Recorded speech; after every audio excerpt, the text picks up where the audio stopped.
अपनी शंका का निवारण करते हुए कहता है कि जो हे माधव, मुझे ऐसा काम क्यों करना पड़ रहा है? मेरे पितामह को मुझसे कितनी आशा थी, मैं अपने गुरु को कैसे मार सकता हूँ, मैं उनके माता गांधारी के पुत्रों का विनाश कैसे करूंगा, है ना? तो मेरे अपने भाई हैं, वो मेरे भाई हैं, ठीक है। मैं माता गांधारी के एक भी पुत्र को वो नहीं करना चाहता। मैं नहीं चाहता कि एक माँ पुत्र विहीन रह जाए 100 पुत्रों के रहते हुए भी। मतलब इसमें इस अध्याय में ये है कि अर्जुन का सोचना गलत है, क्योंकि अर्जुन मनुष्य है। वो मनुष्य के उससे ही सोच रहा है। वो ऐसे नहीं सोच रहा है कि मुझे कर्म करना है। वो पहले ही फल की वो कर रहा है चिंता। अगर मैं ऐसा करूंगा तो क्या होगा, है ना? हाँ। तो ये हर मनुष्य सोचता है। मनुष्य फल की कामना भी पिछली पीढ़ी से सीखता है। क्यों? क्योंकि पिछली पीढ़ी ने हमेशा ये सिखाया है कि तुम्हें अपने में बंधे रहना पड़ेगा, तुम्हें अपनों की आकांक्षा पूरी करनी होगी। जो अपने तुमसे आशा लगाते तुम्हें वो ही पूरा करना है। तुम अपनी इच्छा नहीं पूरी वो कर सकते, तुम अपनी इच्छा पे नहीं चल सकते। अगर तुम कुल के सबसे बड़े हो, हाँ, तो तुम्हें वही करना पड़ेगा जो तुम्हारे माता पिता तुमसे कहेंगे, जो तुम्हारे बड़े तुमसे कहेंगे। हाँ। तुम्हें हर बड़े के पैर छूने पड़ेंगे। हाँ। ये दर बदर पीढ़ी दर पीढ़ी चलती आ रही है। हाँ। और दूसरे अध्याय में कृष्ण क्या कहते हैं? तू मनुष्य की तरह क्यों सोचता है? तू कर्म करने वाले की तरह सोच। तू ये मत सोच कि आगे तेरा कौन संबंधी है। तुझे नहीं पता कि ये तेरे पिछले जन्म में क्या था। अभी तू इसकी संतान है। जरूरी थोड़ी है कि तू इस पिछले जन्म में भी इसका संतान ही था। क्या पता ये तेरा संतान रहा हो, क्या पता तू बड़ा रहा हो कभी, ये सब तुझसे छोटे रहे हो, है ना? तो अपने रिश्ते को त्याग कर अपने कर्म पे ध्यान दो। वार्ता किसी की ना सुनो। मनुष्य तक की सोच तक सीमित नहीं रहो। जो कर्म करता है, जो पुरुष कर्म करता है, उसे फल की प्राप्ति होती है। ठीक है। बुरे कर्म करोगे बुरा फल मिलेगा, अच्छे कर्म करोगे अच्छा फल मिलेगा, पर जो तुम कर्म करोगे उसका फल तुम्हें जरूर मिलेगा। और कोई भी इंसान ऐसा नहीं है जो कर्म के बिना जी सकता है। मनुष्य कभी कर्म करे बिना रह नहीं सकता। वो कोई ना कोई कर्म करेगा।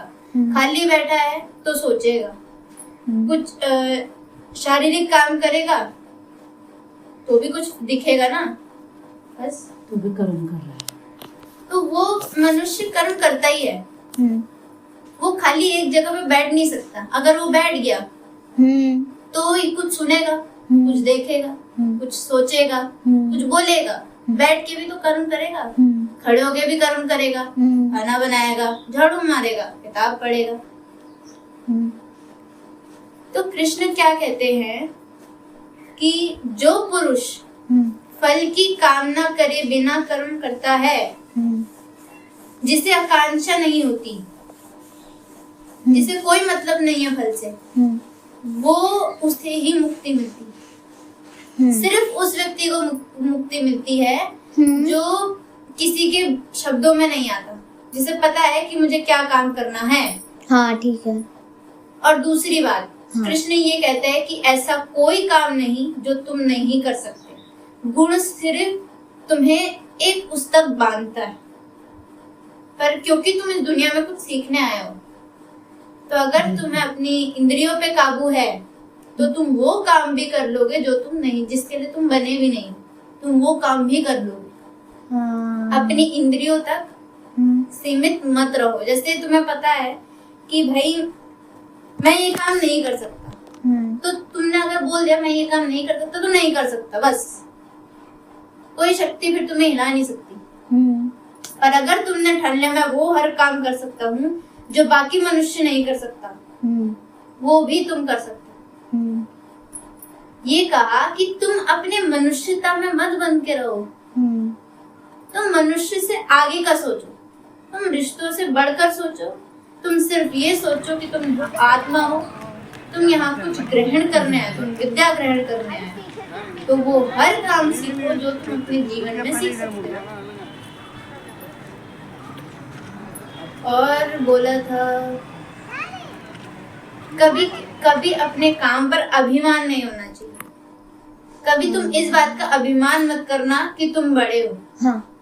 या कभी अपने आप को कम मत आंकना कि मेरे से बड़े ये सब कर चुके हैं। तुम बस अपने कर्म पे ध्यान दो, फल की चिंता तुम मत करो। वो श्लोक है, एक श्लोक है, मेरे को तो मैम ने बताया था श्लोक, कर्मण्येवाधिकारस्ते मा फलेषु कदाचन मा कर्म फल हेतुर्वा मा च संगोस्तु कर्मणि। इसका मतलब है तुम कर्म करते रहो, फल की चिंता मत करो, फल उस पे छोड़ दो, वो तुम्हें फल प्रदान करेगा। जय हो मातेश्वरी। कौन सी मैम थी? शांति मैम। शांति तिवारी मैम? तिवारी नहीं, तिवारी। तिवारी मैम। तिवारी अलग होता है, तिवारी अलग होता है। तिवारी मैम। हाँ, बहुत अच्छी थी वो मैम। वो मैम मेरी फेवरेट है। और बोला है कि आज